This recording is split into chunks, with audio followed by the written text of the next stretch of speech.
হাতে হারিকেন কাঁধে বাঁশ কৃষকের হলো সর্বনাশ। দেখতে পাচ্ছেন বন্ধুরা, যে জমিগুলোতে আগামী 4 দিনের মধ্যে শস্যের আবাদ করার কথা ছিল সেই জমিতে এখন জল হয়ে গেছে।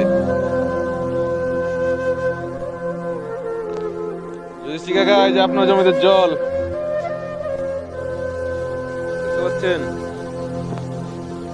বৃষ্টির কারণে ধানের তো 12টা বেজে গেছে, কোনো কথা নেই। কৃষকের কপালে দুঃখ ছাড়া কিচ্ছু নেই। এই পুরো জমিটাতে শস্যের আবাদ হওয়ার কথা ছিল, ভুট্টা লাগাতে শস্য বুনতো, কিন্তু কালকে ছিল শুকনো, রাত্রের মধ্যে পুরো জমিটা জল হয়ে গেছে।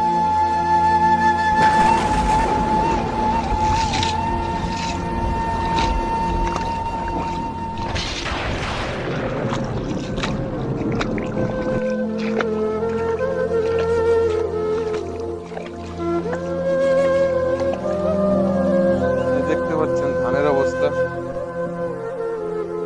একদম শেষ হয়ে গেছে। আর এই যে হচ্ছে জমি নিচে জল, মনে হচ্ছে আজকে রাত্রের মধ্যে ধানের জমিতে জল ঢুকে যাবে।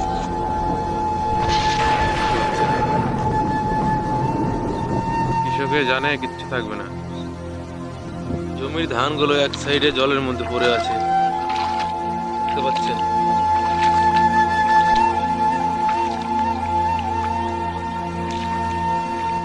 এই যে কৃষকের ধানের অবস্থা,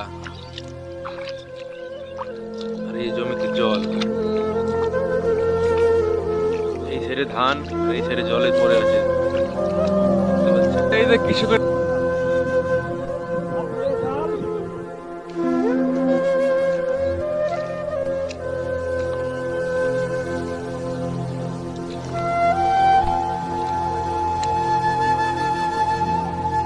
এই জমিগুলোতে এইবার আর শস্যের আবাদ হবে না মনে হচ্ছে, জল হলে কিছু করার নেই। আবার দেখতে হচ্ছে ওখানে মেশিন তোলা হচ্ছে, জল হয়ে গেছে, না হলে রাত্রে যদি জল বাড়ে মেশিনে জল ঢুকবে না।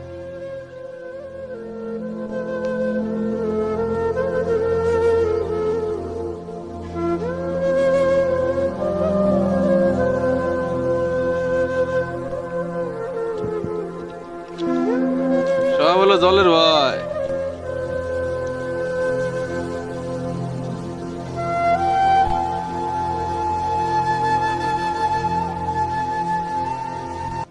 কৃষক ভাইয়ের কষ্ট কেউ বোঝে না। আমরা জমিতে এসে দেখি অনেক জল, কি করবো, সবকিছু উপরওয়ালার হাতে ছেড়ে দিয়ে চলে যেতে হচ্ছে। আমরা কৃষক ভাইয়েরা ভেবেছিলাম জমিতে চাষাবাদ করব, কিন্তু সেটা আর হলো না। জল এসে কৃষক ভাইদের সব স্বপ্ন নষ্ট হয়ে গেল।